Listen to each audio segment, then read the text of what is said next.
I labeled this talk House X and Utopian Nihilism. Will the revenge of nature be sweet? All right, in line with our theme. And let me just begin by talking a little bit about my days in the 1970s in Oxford with one of the characters who was really very interesting. And I learned a lot from him, but he was a strange figure in many regards, Sir Isaiah Berlin, who at the time had become the head of this new college, Wolfson College. And I especially remember him at a dinner that was given by Wolfson College, which is the only time in my life I've had beef Wellington, which was really good. It was really good and disposed me well towards Wolfson College. But my supervisor, talking to me about Sir Isaiah Berlin, was explaining to me that he had absolutely no time for anything involving religion. And he, my supervisor, said to him, Sir Isaiah, really, do you believe that all of this here actually just has been and has come from nothing whatsoever? And the answer that Sir Isaiah gave to him was, some people are tone deaf. I am deaf to the music of the spheres, right? And the music of the spheres is an image that we also can use for our own purposes, because our whole culture, starting with the Greeks, has been this pursuit of trying to find out what is beautiful and how to get possession of what is beautiful. And then underneath the teaching of the whole fullness of the Christian revelation, we know that this is a love story that we're dealing with here, which is meant for us to learn what is not just beautiful, but which is true and good, and then through the beatific vision, gain eternal possession of what it is that's beautiful, and hear the music of the spheres. Hear the music of the spheres the same way in which people joke about someone falling in love, and then hearing music, all right, which has a certain truth to the whole thing. And it ought to be fulfilled ultimately in heaven. But Sir Isaiah is deaf to the music of the spheres. Now, our topic this year is a topic concerning a world which is constructed to deafen everyone to the music of the spheres, purposely to deafen everyone to this. And I've been, in the past year or so, focusing and discussing the whole historical development of the construction of this nut house, to a set of images, which I can't go through in a full detail, obviously, here today, about the way in which the construction of this world that deafens us to the music of the spheres is something which ultimately is an alliance of criminals. It's an alliance of criminal ideologues, an alliance of these with criminals pure and simple, people who just simply want to use power for whatever purposes, and criminal word merchants, who are the ones who argue for this in ways that altogether creates a world of criminal ugliness in which every aspect of life has a huge wet blanket dumped on it to prevent people from thinking about the idea that there could be something more than the ugliness around us. That's the sort of theme that I envisaged when we started talking about the program for this year. And really, in general, there's three parts to what we'll be talking about in different ways. One is just the nature of the beast of what we call modernity, right? The beast that we have to deal with, and its arrival now to the last stage of its pretensions to be able to create a new order of things that's not God's order of things, and an order of things that's now reached its final, absurd, impossibly anti-human, and contradictory spiritual and intellectual arguments. That's one of the things we were talking about here. Another is the fact that despite the arrival of this whole madness to its ultimate absurdity, it still has this continuing seductive power and an enormous capability of inflicting horrific damage intellectually, spiritually, and physically upon us. But it can't win. It can't win. Still, that brings us to the third part, and that is that as God's nature and God's order of things in general takes its revenge on this absurdity, the question is, will the revenge be sweet and easy, or is this going to be a gigantic new stage of pain in the neck, monstrous trials for all of us? All right, so that's the three themes that I've been thinking about as being approached by our talks this year. Now, my task today is specifically to just introduce this, and I picked this construction, House X, from 1975 as a means of introducing this. And there's reasons why I picked this for the date as well, which I'll get to later in our discussion. House X is a real building. It was built in 1975 in Bloomfield Hills, Michigan by Eisenman Architects. And you might say, well, why don't I have a picture of House X here? There's no point getting a picture of House X because of the pointlessness of the whole thing. And it's very important that I introduce this the way they introduced it, the architects, with words, because words, as I said, criminally play a role in this whole argument. So I'm going to read you a description of House X, or part of it, from 1975. And if this makes absolutely no sense to you, that's the point, all right, ultimately. But actually, I should say, not that it doesn't make any sense at all, but that it makes sense in a way which is horrible here. Most houses are conceptually vertebrate. All right, we're vertebrates, right?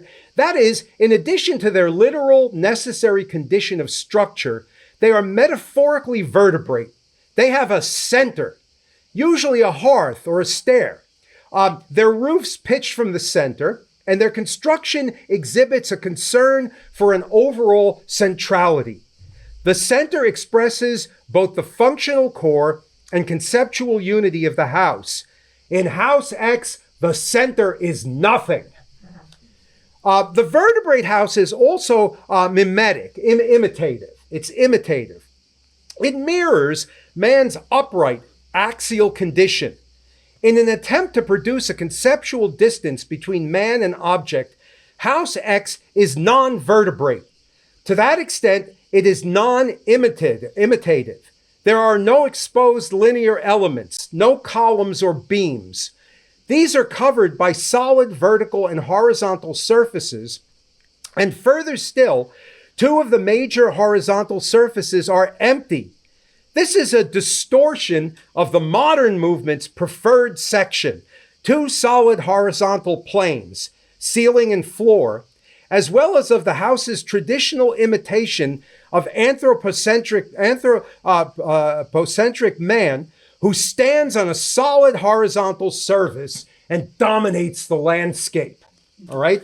The specific configuration of House X can be understood initially as the juxtaposition of four squares. This configuration is only an initial analog, a teaching device used to approach a more complex sign condition, which in itself is only a possible approximation of the reality it signifies. In fact, the final configuration is a cumulative attempt to dissolve its own seeming connection with any initial sign. In other words, the final plan is only a series of traces that refer, in a sense, forward to a more complex and incomplete structure, rather than backward to a unitary, simple, and stable structure. It thus becomes a kind of pre-distillation of a more complex future condition. All right? Now, what is the teaching of House X? All right? What is the teaching of this stuff I just read to you? It reveals the whole character of modernity and its ultimate absurdity and its ultimate, to use the historical philosophical expression, Gnostic absurdity of wanting to destroy the order of things or deny the order of things in order to create a new one. All right. And in this case, a new one which is meaningless. All right. So let's go back to this threefold criminal nature of modernity that I talked about And I'm going to bit by bit introduce more aspects of this as we move on to other parts of the argument. First of all, House X and its plan reveals aspects of the criminally ideological nihilism of modernity. Modernity is a pilgrimage to nothingness.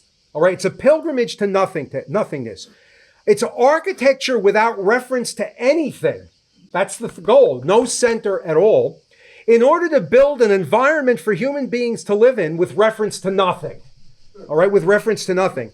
And it's fed by a monumental individual arrogance, seeing itself as the totally limitless, free, unchained center of everything.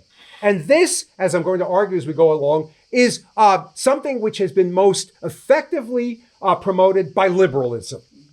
By liberalism, which, as the great scholar of the Enlightenment, Jonathan Israel, says, is nothing other than a holding action for the arrival at that total nihilism. Now, okay, that's part of this House X plan.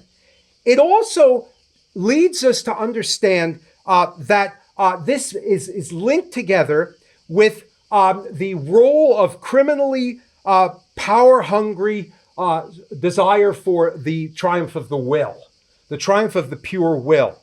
And liberalism has been connected with this kind of power-hungry, the unleashing of a power-hungry drive, really from its outset.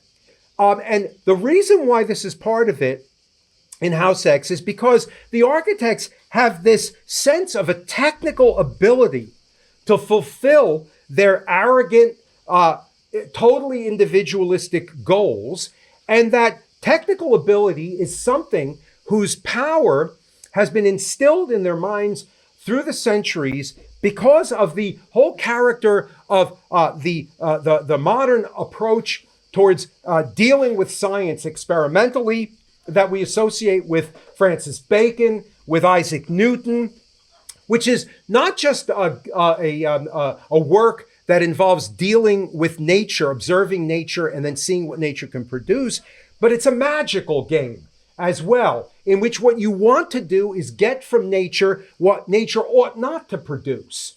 And this only limited in the hopes of liberals of the earliest school of thought by controls that come from customs and the like, which we'll get back to in a later point.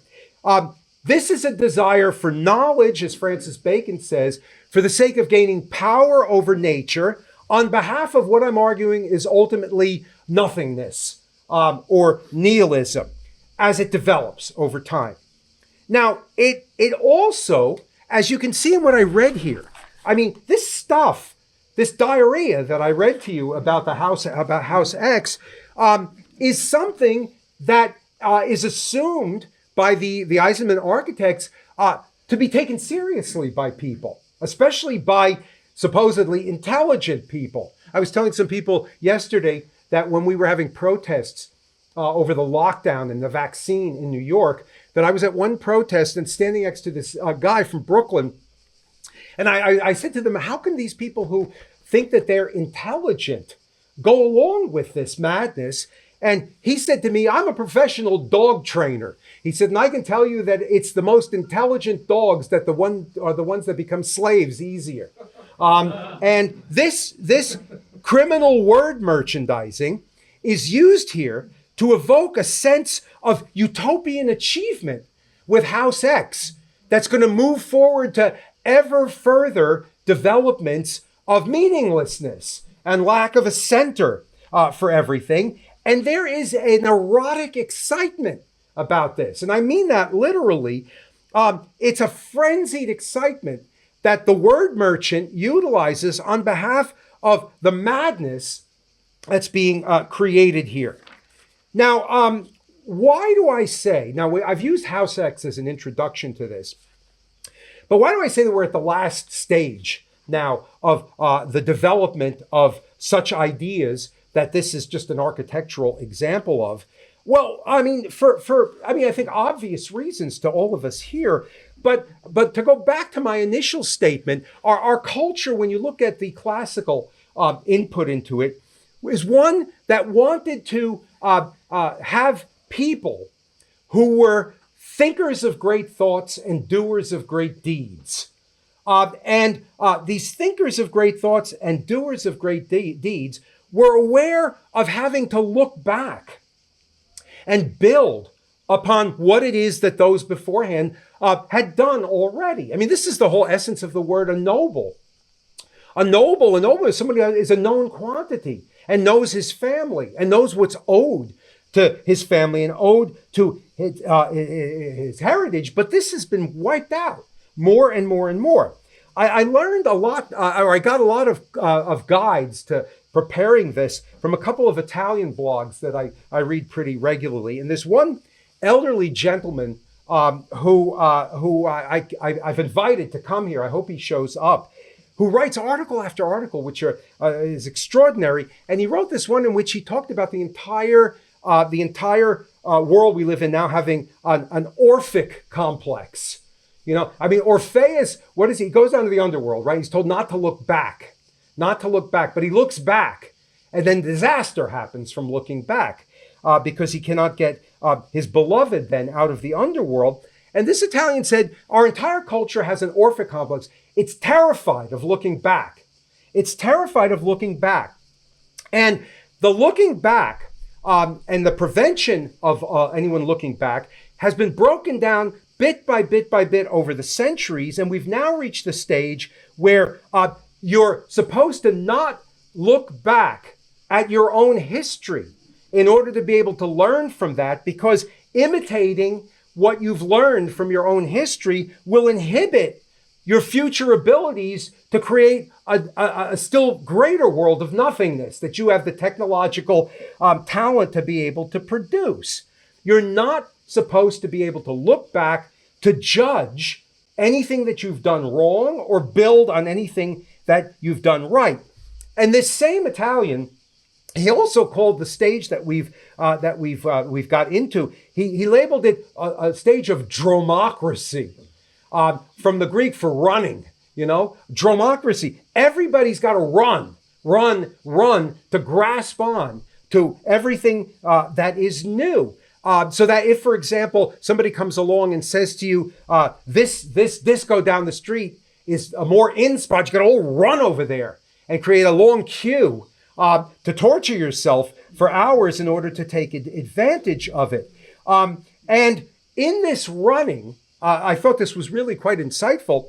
He said the whole madness of it all has led our civilization to reach the final stage of the erotic frenzy, imitating the Bacchae, ripping one another, ripping someone limb from limb, and better still, ripping each and every one of the people taking part in this limb from limb to destroy what remains of our freedom of falling back into imitation of something that might dignify us and help us and allow us to open our ears to the music of the spheres.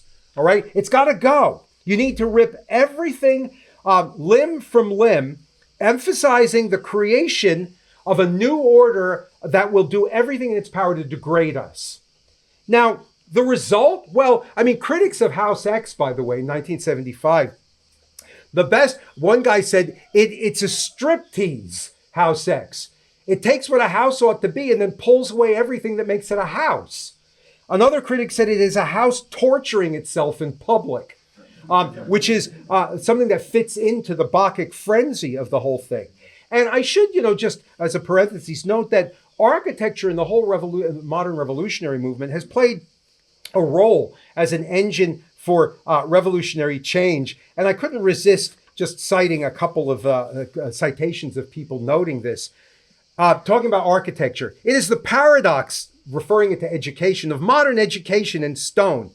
The more the educator idealizes the students as innocents, the more the architect has to come up with prisons to contain the violence that their theories unleash. Or some years ago, in MIT, the student housing that was arranged was created on the model of an orangutan village. The author who was noting this says, we now have reached a point where you've got transhumanists who want to make the students into orangutans, change them into orangutans, and do it as quickly as possible. Just briefly, with a few more indications, but you all know all of this stuff. I'm just doing this by means of introduction. Medicine has often been a revolutionary engine in various ways since the 1600s. Medicine has to deal with messy human beings by healing them, right? But now you deal with messy human beings by turning them into something other than they are meant to be, or better still, killing them. There was a book written by a rather strange figure, Father Ivan Illich, in 1976 called Medical Nemesis, in which he talks a lot about the way that the whole situation is developing in this direction.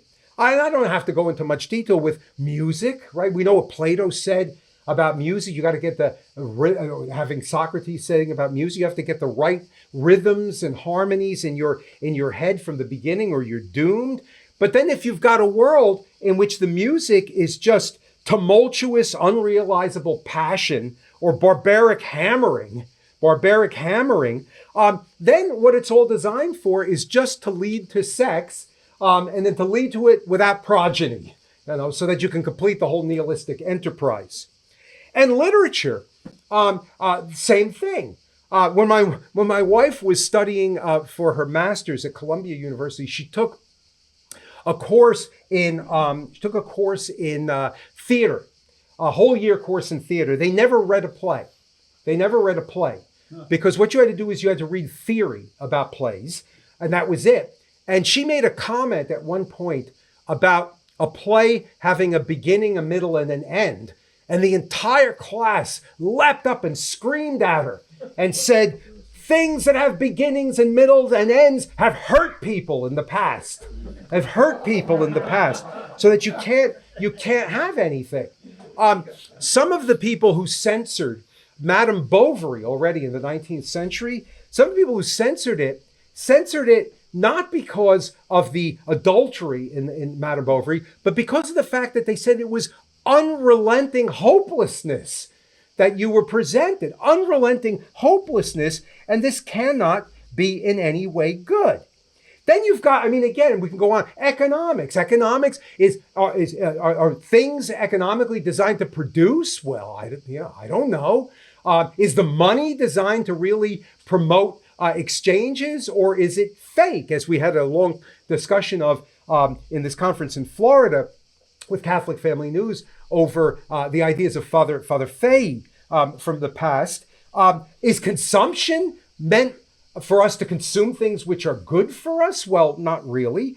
And yet, if you criticize any of this stuff, as we all well know, what happens is that you or we are condemned as being the ones who are weak in mind in some way or another. Chateaubriand has a quotation about this that I like. There are times when the spiritual elevation of the soul is a veritable sickness. No one understands it, and it even passes for a kind of narrowness of the spirit.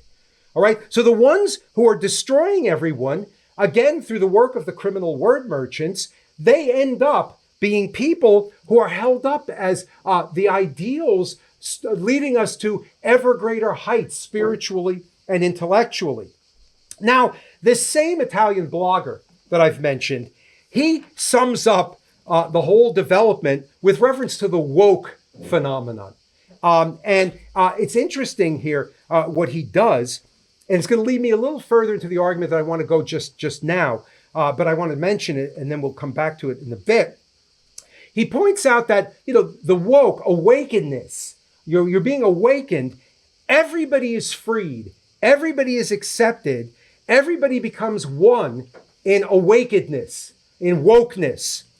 But by all becoming freed and accepted in one, they all lose everything which is distinct about themselves because it's offensive if they stand out as being different. So they all have to be everything in a way that reduces them to being really nothing in particular. And in this way, you might argue that you don't have any enemies, but you can't have any friends. You can't have any friends because there's nothing that marks you out as being different. This is a citation not from the woke people, but from one of the members of the Frankfurt School earlier on. The new order he says, being created. This is the school that was transferred ultimately to New York. The new order is much more rigorous and unpleasant than the old one, but at least it is not God's order. All right, at least it is not God's order. I think Adorno, Theodore Adorno, I think, but I'm not certain.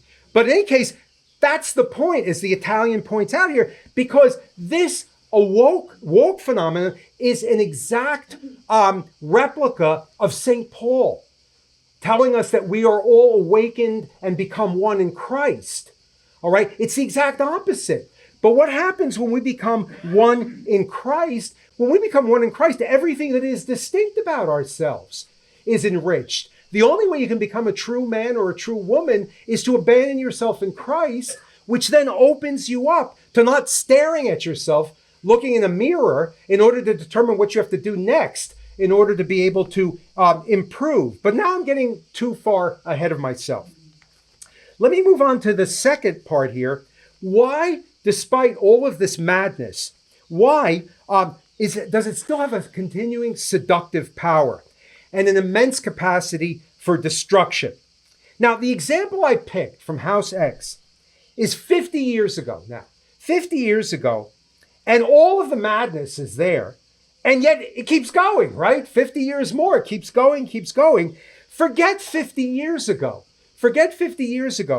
You could repeat people dealing with the roots of all of this, and then its real incarnation in the life of the West from the time of Plato and his arguments against the sophists, from the time of the appearance of the nominalists attacking any substantive philosophy in the late 1200s and the 1300s. The Protestants, with their attack on nature after its corruption through original sin. And then again, the power-driven scientists and their stimulators saying that knowledge is only for power. There's prophetic voices warning that this is reaching the stage of wokeness, going all the way back to the ancients, dealing through their Socratic influences with the sophists. There's prophetic voices everywhere. And I'm just going to give you one example of these prophetic voices because it's the one I did the work for my doctoral dissertation in England. The journal, which is now a monstrous journal, La Civiltà Cattolica, which was founded in 1850 and which was very, very important for building up the whole understanding of Catholic social doctrine from in the latter part of the 19th century. But the first article of La Civiltà Cattolica, the first article in 1850, says we've now reached the point intellectually where everything has been destroyed. The faith has been destroyed. Reason has been destroyed. You can't add anything more to this. And they were right, but the thing is that they were not right in understanding that this still had to be spread in a practical way everywhere. But if you look, I was stunned every time I was reading articles from La Civiltà Cattolica because in the 1850s, they said, we're going to have these scientists trying to create a perfect race and then getting rid of everybody who's not part of the perfect race. We're going to have genocides. We're going to have countries that claim that other countries might have to obey rules, but we are exceptional and don't have to obey any rules whatsoever. They predicted the way in which there was going to be a union and an oligarchy of those people who were the most dangerous capitalists and those who were the most dangerous communists. They predicted all of this.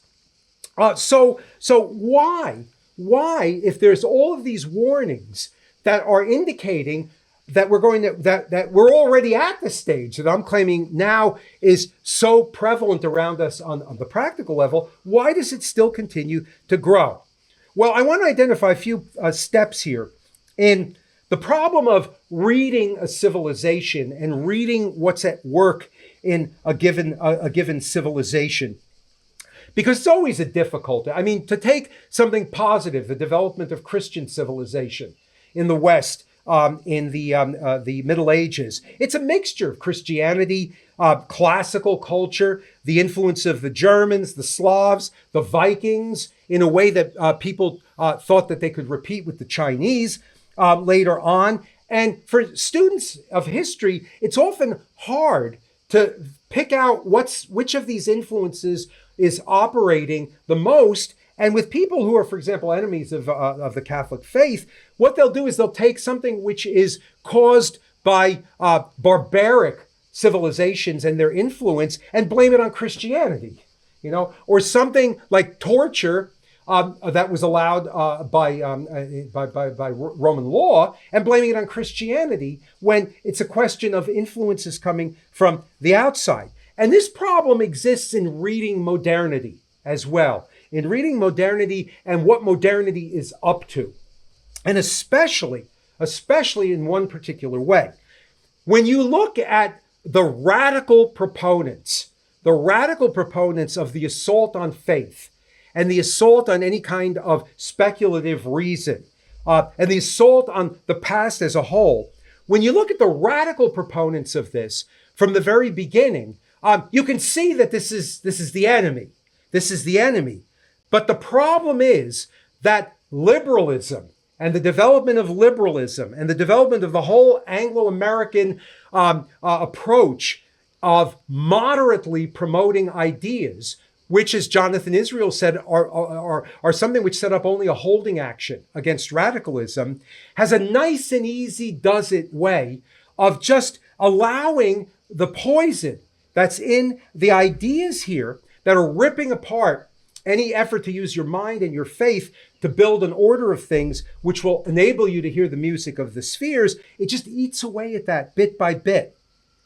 Again, we don't have the time to go into great detail on this, but liberalism, as it was prepared, as it was developed from the late 17th century onwards, in ways it says, we love religion.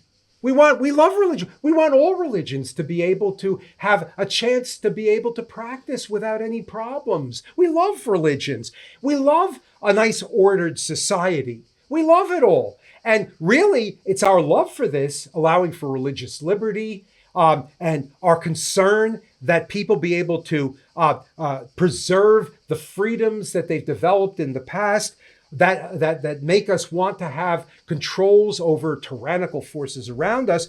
All of this shows that we love our world, and we're the only way, if you follow us, that you can prevent more radical situations from developing. But this is not true. This is not true.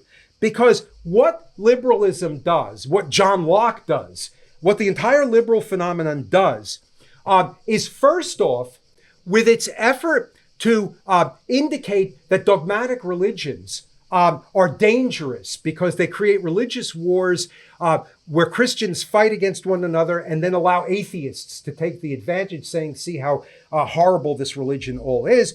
They don't want to talk about dogmas. They just want to have a religion which their scientists argue you can learn the glories of God from simply by seeing the order, the natural order that God has created for us in the world around us. And so what they do is they break down any chance for dogmatic religion to teach you. And they don't like reason really either, because reason and your use of your rational faculties can tell you that perhaps what you can do experimentally with science in the world around you, you should not do. Reason can tell you that in many ways, as much as faith can tell you. And what they do also with the philosophy of John Locke, the individualist philosophy of John Locke, who has no chance for dogmatic religion to guide you, and really as a nominalist has no interest in any kind of speculative ideas that could teach you as well. What you're left with is you just simply developing your personality by listening to all of the sensual influences over you, and then gaining whatever property you can to be able to satisfy them.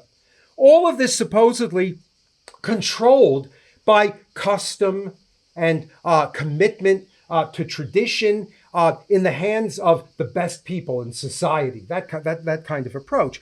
What I'm arguing here is what liberalism does is it unleashes all of the capacity of original sin to destroy to destroy an individual, and then tries to build a system on the basis of this by hoping that if everybody's original sin is allowed to be unchained, that all the factions that are multiplied will all just simply check and balance one another.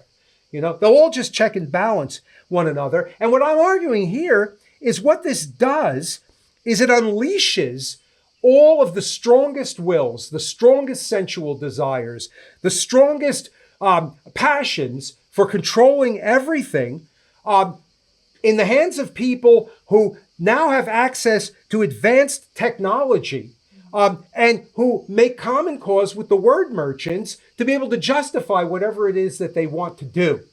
And they win out as a result of this, because it's not proven to be the case that custom and order really, the passion for order, unguided by reason and by faith, can really do the job of fighting against the most passionate of wills. And then finally, this is concluded, this whole vision of things, with what one author calls the formula of exclusion.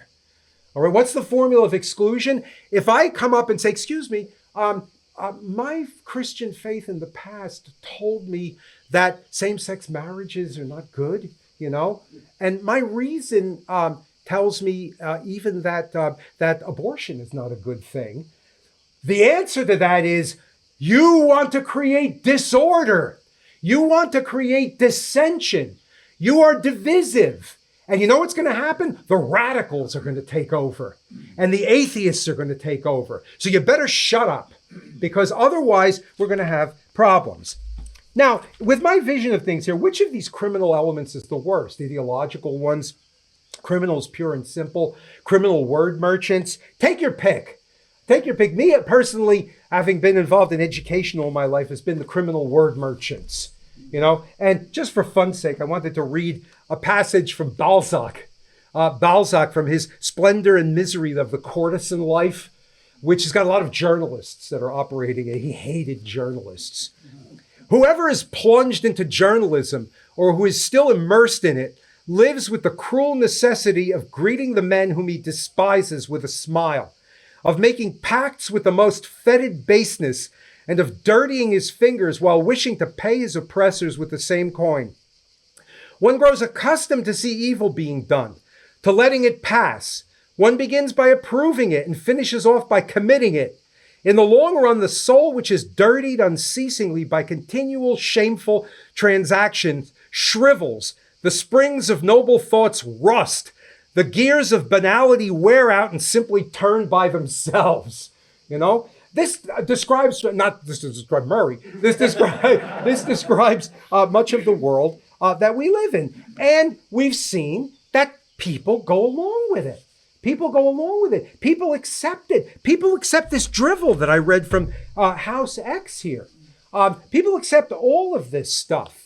Now, I will be able to stay in the time here, so excuse me if I go off on tangents with passages of things, but I can't at this point resist what, a lot of us, I think, have used over and over again to describe democratic man, namely Plato's description of the people in his own day, which sounds like a newspaper account of people in our day, right? So if you haven't heard this, this is always great. If you have, it's great to hear it again.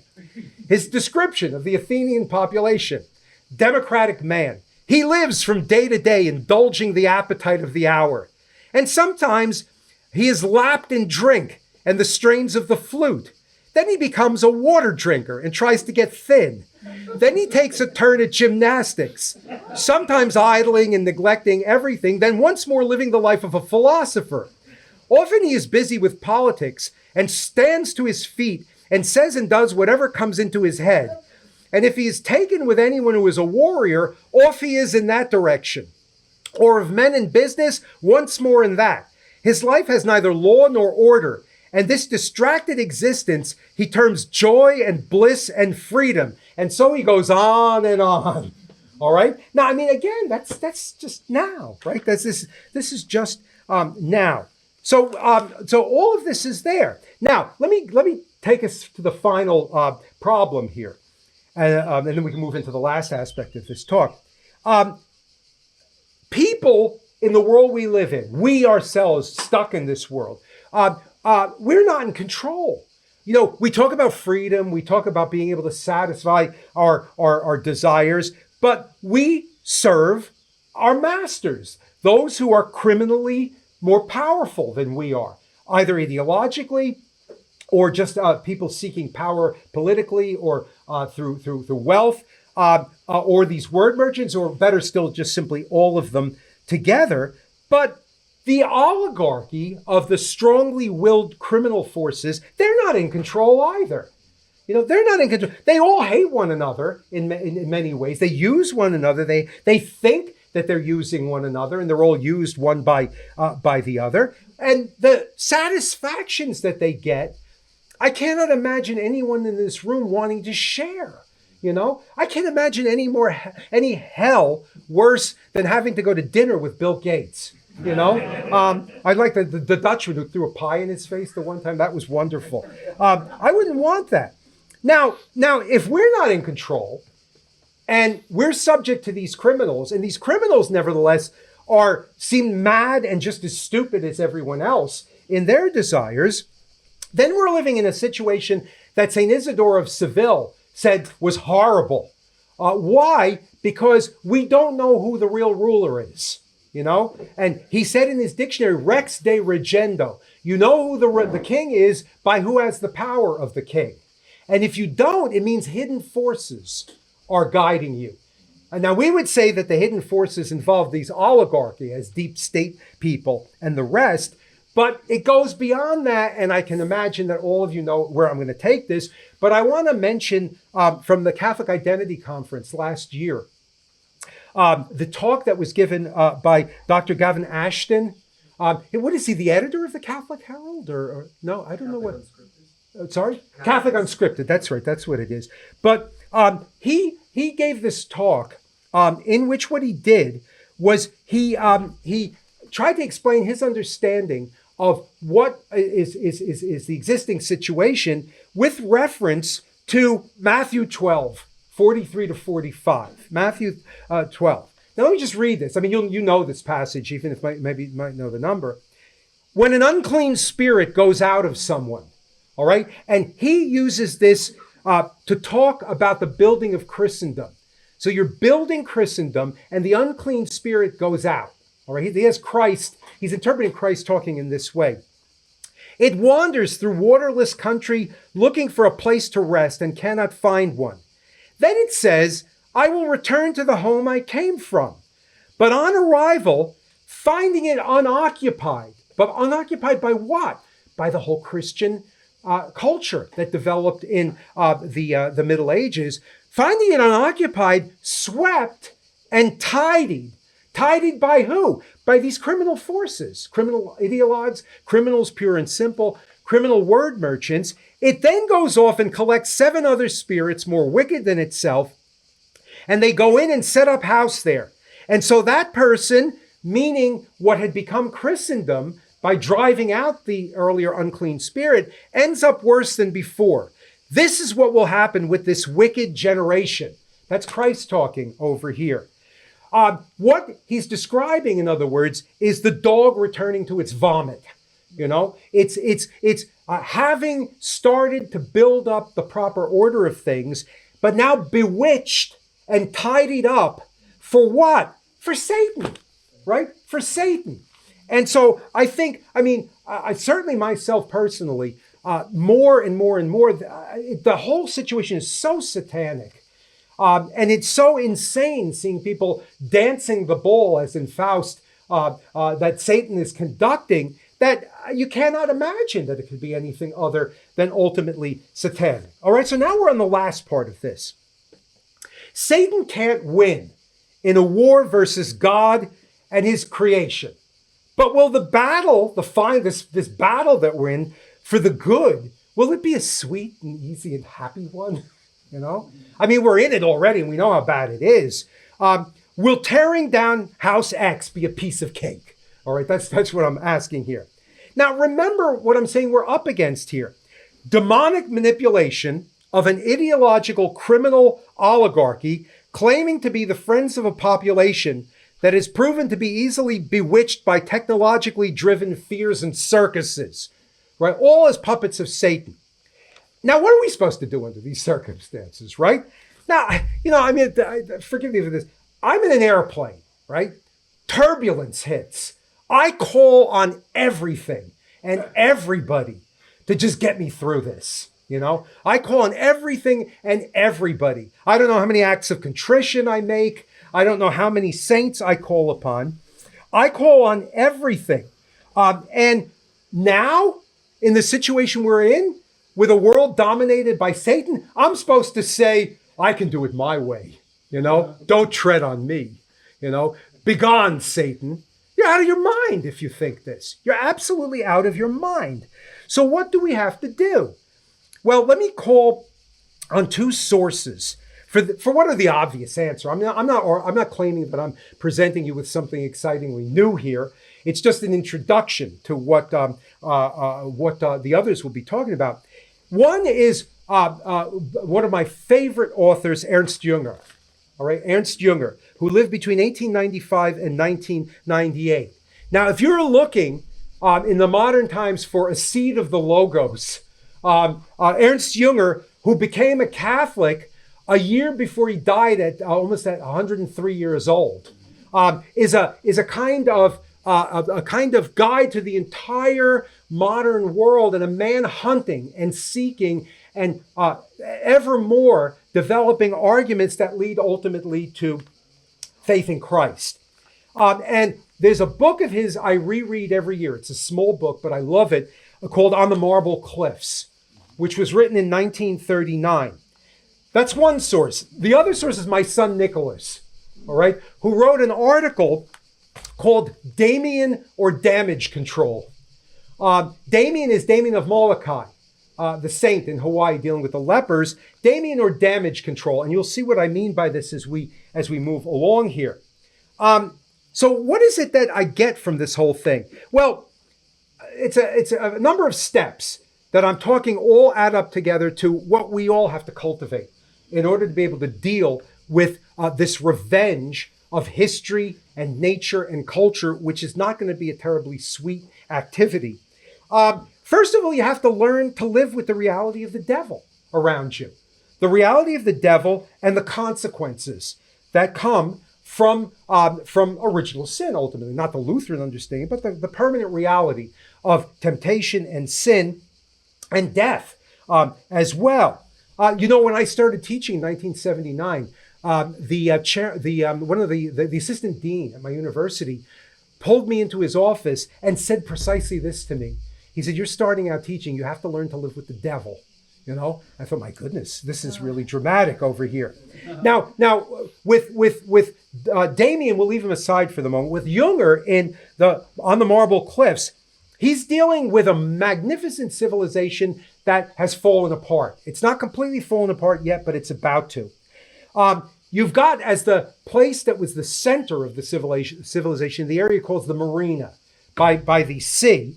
Then there's the Campagna, the country area. And then there's the forest.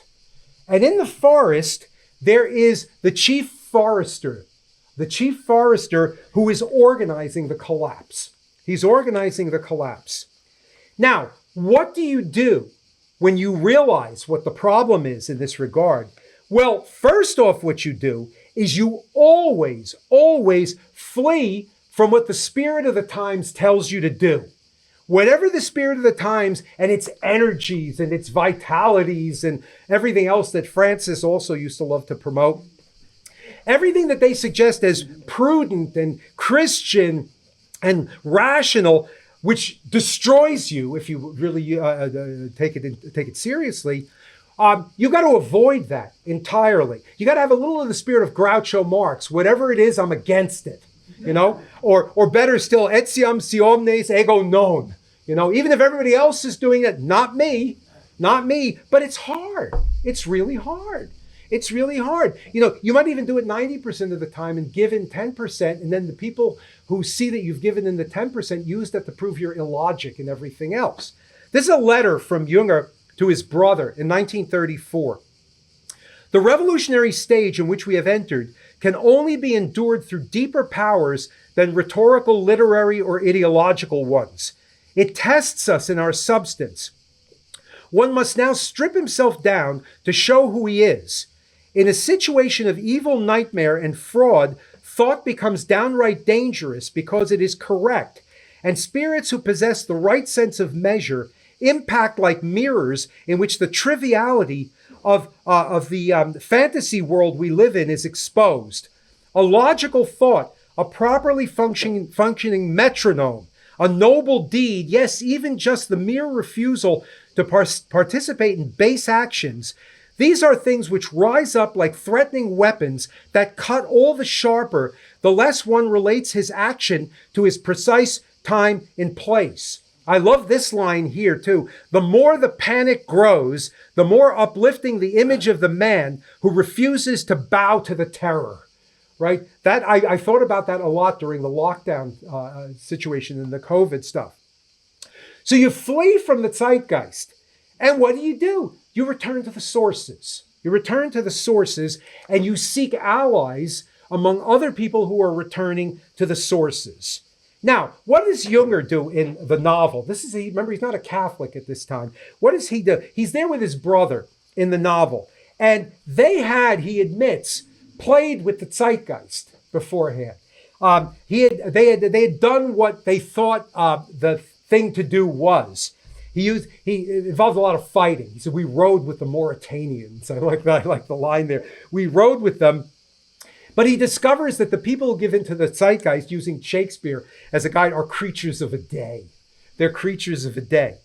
So, and by the way, because of the fact that he had been this very, very, he'd been noted to begin with for his war experiences, recounting his war experiences. He was a nationalist in the 1920s. The Nazis thought he was going to be a friend of theirs, but he didn't want anything to do with them. So what do he and his brother do? They return to the sources. And what does that mean? Plants for them. Plants. Now it doesn't mean nostalgia. And I'm okay. I'm gonna go off on a tangent again, just because it's worth it. I love this passage of his about the power of nostalgia, the power of it. He says, you all know that, this is when he's describing the collapsed civilization of the Marina. You all know the ferocious melancholy that grips us when remembering times of happiness. They are irrevocably past, and we are separated from them more unmercifully than by any geographical distance. The memories of them stand out all the more enticingly through our glance back at their brilliance. We think of them as we would the body of a deceased love, which rests deep in the earth and which now appears to us with a shudder as would a mirage in a higher and more spiritual splendor. And over again, we feel our way towards past events in our thirst-filled dreams in each particular, in every hidden recess. Then it seems to us that we did not fill the glass of life and love available to us to the brim. And no regret can bring back what was neglected. If only this feeling could be a teaching for us at every moment of happiness. And still sweeter is the memory of our blessed years when sudden terror brings an end to them. Only then do we grasp how much of a windfall it clearly is for mankind when we exist from day to day in our small communities under a peaceful roof with good conversations and affectionate greeting in the morning and at night. Alas, it is constantly too late that we realize that already therein the horn of plenty was widely open for us. Well, they go back to plants. They move just on the edges of the marina, and they create a kind of sanctuary where they grow plants and study them and all of their differences. And this is important because it's a reality. Plants are not the zeitgeist. They're a reality coming from the ground, and they're productive plants. Now, you got to seek allies looking for the same thing. Are you going to seek allies from the forest people?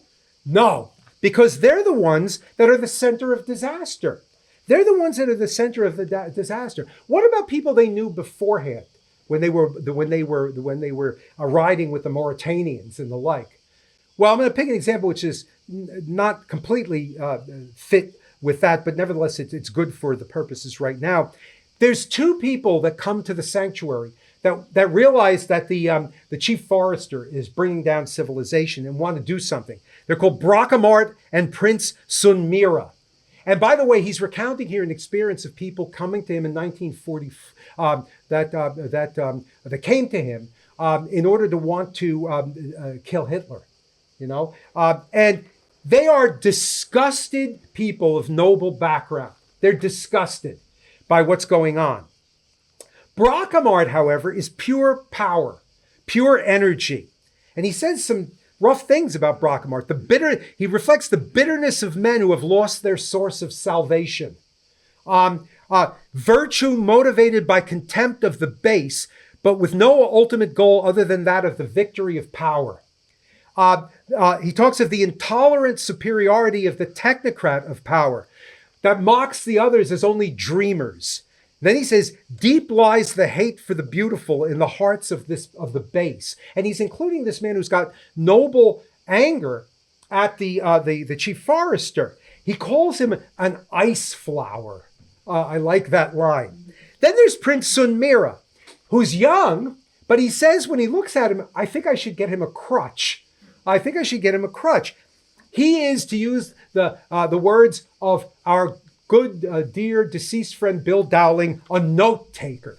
He takes notes in a figurative sense. He's emasculated. He has an awakened intelligence, but he's reduced his power to act to a pathetic headbanging that's of danger to no one in the existing regime. And so what he says, Junger, about the two of them is, quote, they wander foolishly into the woods when the wolves howl. And he later finds them skinned alive afterwards. How about the Campania? Can you find allies there? Well, yeah, there are some. And it reminded me when I first read this, it was like St. Boniface and the Carolingians. St. Boniface's letters, he talks about, I can work with these people, but they're still rough. They're still rough at the edges, and it's a dangerous and risky operation, but I can work with them. When Charles Martel died, Boniface told Pippin, he said, I think he's the only man that I'm pretty sure is in hell. Talking about his father, whom he worked with. But there was some way of working with him. How about from the marina? Well, some of the worst seduction, like the intelligent dogs who can be trained easily. Some of the worst seduction is from the arena. But there's one guy, Padre Lampros, that's a spiritual figure. And one of the complaints he has against Brockamart is he says he did not know Padre Lampros. And then you've got this passage, which I've cited probably here a million times before, but I love it.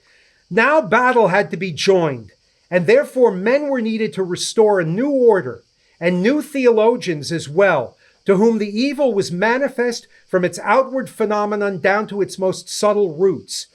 Then the time would come for the first stroke of the consecrated sword, piercing the darkness like a lightning flash. For this reason, individuals had the duty of living in alliance with others, gathering the treasure of a new rule of law. But the alliance had to be stronger than before, and they much more conscious of it. Now, here we come to Damien and damage control. All right, Junger in 1939 was not a Catholic. Padre Lampros, who is a noble figure, is not sufficient as a guide. Damien of Molokai knew what was needed, ad fontes, the fullness of the Catholic faith. The fullness of the Catholic faith. Why? Because that's where the center is, right? That's where the center is. That's the center of the love story. The love story with God the Father sending God the Son to be the center through whom we can then, by love of Christ, really learn how to love one another, build his social kingship, which we need in order to work with seeds of the Logos, in order to push us like a warm bath closer and closer towards being corrected and transformed, taking part in the pilgrimage not to nothingness but to the beatific vision, and fulfilling thereby the classical hunt for possession of the beautiful, becoming thinkers of great thoughts, doers of great deeds, in the eternal realm of beauty, listening to the music of the spheres. St. John Chrysostom in the early 400s said, we are legislating for the whole world. It is a city we are constructing here, and we have to do everything in order to build it.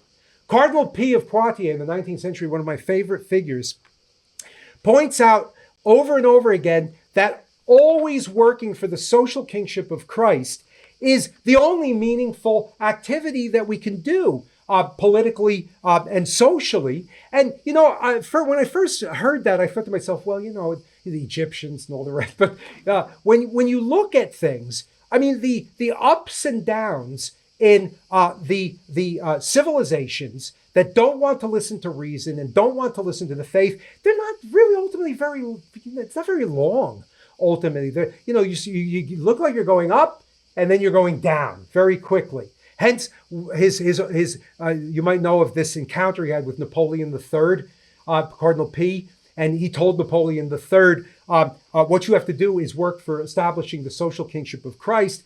And Napoleon III said it's not really prudent to do that now. And then Cardinal P said to him, well, then your empire is not going to last very long. All right, which it didn't. It didn't. The individual, when he joins this center of Christ, is able to look back at guidance, correct himself. It's a joy to be able to correct your mistakes and not say, I'm going to keep plunging forward to build an ever more meaningless future for myself. It's a joy to be able to look back. And then if you use the technology that comes from the whole of the modern scientific movement, you can use it properly in the proper hierarchy of values and not simply for the sake of power. So Damien, in my son's article, he knows that there's always going to be sin. He knows there's always going to be consequences that don't necessarily affect people who are sin themselves. He knows that Satan is always active. He also knows that the zeitgeist in the 19th century around him is suggesting solutions to the problem of dealing with lepers that are not the right ones. They're damage control. And remember, the 19th century where he's living, remember, this is the century that already, as La Civiltà Cattolica had indicated, is saying, how do you deal with these people? Kill them. Get rid of them. Get rid of them. But that's dramatic and dangerous and evil damage control. Now, let's get back to us now, because we're talking within the Catholic context of things. Who do we work with if we're supposed to? We're going to avoid the zeitgeist, right? We're going to avoid it. We're going to go ad fontes, which means back to Christ, with St. Patrick's breastplate. I love that prayer, as a guide. Christ in us, Christ behind us, Christ, we're going to go back there. We got to look for seeds of the Logos around us. Junger is one of them. But not everything is a seed of the Logos. The chief forester is not a seed of the Logos. Colossians 2:20. If you died with Christ to the elemental powers of the world, why do you submit to regulations as if you were still in the world? Do not handle. These are all things destined to perish with use. They accord with human precepts. Now, again, Greeks, Romans, Germans, Slavs, Vikings, Carolingians, Chinese, Junger. I mean, there's a lot of stuff we can work with here. Plants, you can work with all of this. But there's an opening and a willingness not to impose the formula of exclusion on guidance that can be found. But it needs guidance and teaching on our part as people aware of living with Satan, aware of being tempted, aware that most men live lives of quiet desperation, as Thoreau says. We need to teach them. And here's the rub. We don't often teach them. St. Cyril of Alexandria, I cite this a lot, said that the Christians are guilty often of what he called dipsychia. They have two souls. They have their Christian soul, and then they have the opposite soul. And what ends up happening is they go with the opposite soul and baptize it as Christian. So you get legends about every Constantine, everything that every Christian king has done, everything that every Christian or so-called Christian republic has done. And you've got, as a damage control that claims that it's the only tool that you can utilize to deal with the real threats around us, you've got liberalism. Anglo-American liberalism, Americanism, and all of this stuff, which claims that we have got a divine system, a divine constitution, which is really only at the same time something practical that impractical people have to recognize as the sole practical tool for dealing with us. And it's the only way to deal with the real threat. The real threat. But as I was mentioning earlier before, it has no substance to control the eating away at liberalism by its unleashing of original sin through its individualism, unguided by faith and reason. Here's what Junger says about being guided by custom. When the feeling for right fades, then the powers of the creatures of a day are soon overcome. In other words, maybe at the time of the foundation of the United States, gay marriage wouldn't have played all that well, although in some cases perhaps it would have. But as the individualism and as the power of original sin and as the satanic manipulation grows, it's eaten away at. Nevertheless, there's this temptation to say, well, if we don't accept liberalism, if we don't accept religious liberty, if we don't accept individualism, then the communists will dominate everything, and we'll lose out. All right, and we should keep our mouths shut, lest we be divisive and cause the common front against what's really a danger to win out. It reminds me here of Nicely in Guys and Dolls. I don't know if you've ever seen Guys and Dolls. It's like a vision of liberals telling you this: for the devil will drag you under with a soul so heavy you'll never float. Sit down, you're rocking the boat. That's damage control. And we can't live with damage control. We can't live with the formula of exclusion and not talk about dogma and not talk about reason. We can't talk about this as though we have no means of correcting our mistakes. We've got to look back ad fontes in order to be able to really deal with all of this properly, or we're living lives, even more than when Nietzsche used this kind of phrase, that are lives that give to each of us a little poison every day and a lot of poison at the end, so that you go quickly. Now, I am just about at the end of this. George Bernanos, the great literary figure, wrote, but never published, an article, a paper that he called the Epistle to the French in 1946. And he says in this something which I think is very, very good. He says, look, we're always working with imperfect material. The Carolingians were imperfect. Constantine was certainly imperfect. We're always working with imperfect material. And it is a truth that in France in the 19th century, the majority of the people that were working with the whole Catholic vision of things were people who came from bourgeois background, many of whose compatriots were creating a lot of the worst problems as well by their materialism.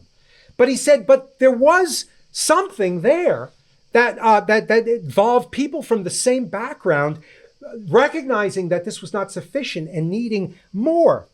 And the church, he said, theoretically built with this. They worked with this. They taught. The social doctrine of the church was developed and given magisterial support. You've got Quas Primas, whose anniversary is this year. You've got Quas Primas with the Feast of Christ the King and the need for building the social kinship. But Bernanos points out the church then in practice almost constantly adopted damage control. It taught properly, but then it said, but really ultimately the liberals are the only ones you can work with.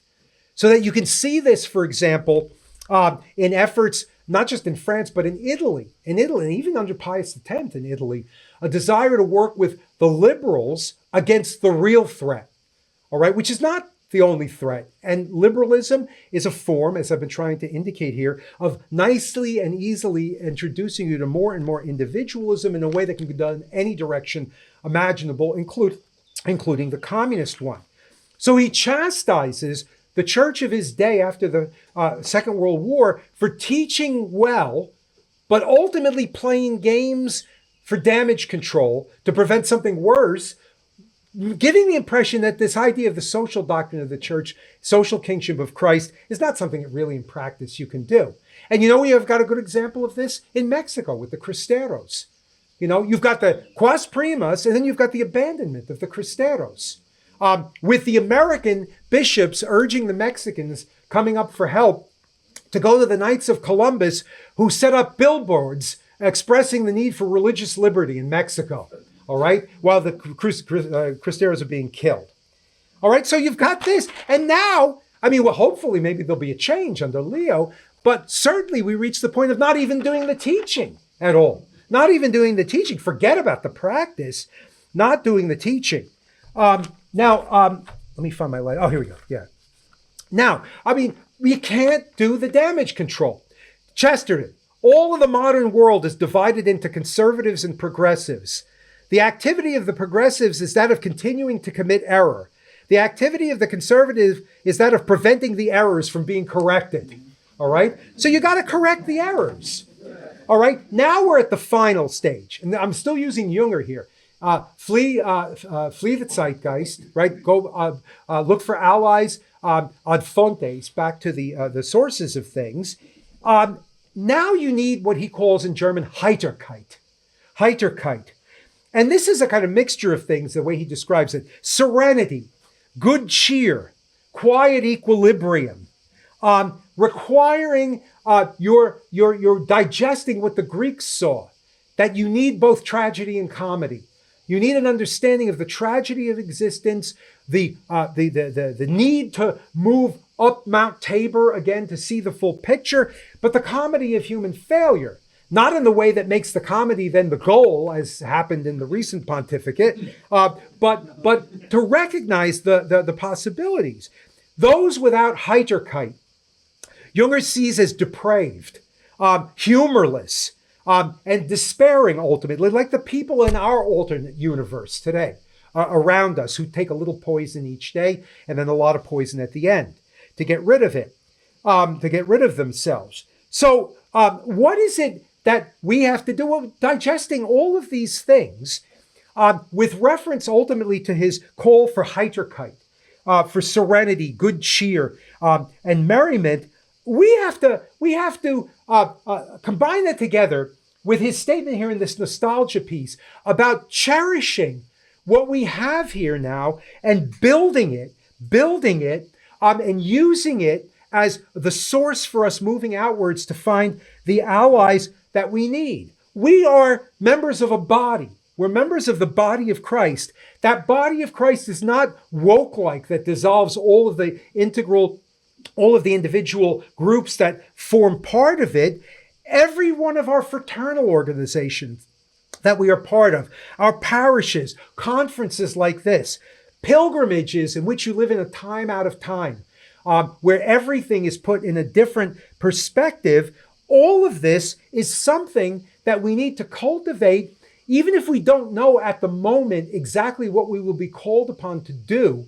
As things get more and more difficult, we've got to cultivate all of these because, as the Merovingians said, talking about when Catholics got together because they make merry together. They make merry together because they know what's in store for them. They are part of a body that, when Christ was walking the earth, took part in banquets. And enjoyed the banquets and teaches in the banquets. And all of these fraternal experiences with this quiet merriment and serenity, they awaken us to the aesthetic joy of being with one another and loving one another and wanting more and more until we hear the music of the spheres. We have a right to be merry. We have a right to be merry as Catholics. And this is why we're told by St. Paul to rejoice in the Lord always. I shall say it to you again, rejoice. Last year, after everybody left, two of the people who were waitresses at the first hotel that we utilized when we were here invited me over to a dinner. And I hadn't seen one of them since the place closed in 2001. So that was from 2001 to 2024. And I went there, and I always liked this. She was a young girl at the time. Now, 24 years later, she's getting on a little bit, to say the least. But she said to me, when your group first came, she said, we never saw anything as joyful as that in our lives, you know? And when I heard her say that, I felt this was all worth it. This was all worth it because it's not the joy of creatures of a day. It's the joy of people with a center, and happy to have a center. And it's this that destroys House X. It's this that destroys House X and everything it stands for. Let me finish with this. I love, this is a passage from one of the Cristeros in Mexico in the 1920s. And I had to underline sections of it so I don't get it messed up in saying it. They're now, you know, being probably condemned to death. You may kill our, this fits us in the situation which may call upon us to do things that we never dreamed we had the capacity for doing to fight against the madness around us in the future. You may kill our bodies, but our heirs will convert your children, who will pray for the help of the martyrs that their parents made, to pray for the repose of their parents' souls. You know? So if this is not the end, but the beginning of a new stage in Christian civilization, I think we should take that spirit of the Cristeros in mind and cultivate the joy that we've got and the merriment we've got and the teaching that we've got, and not be afraid by some formula of exclusion of bringing it to the rest of the world. Viva Cristo Rey.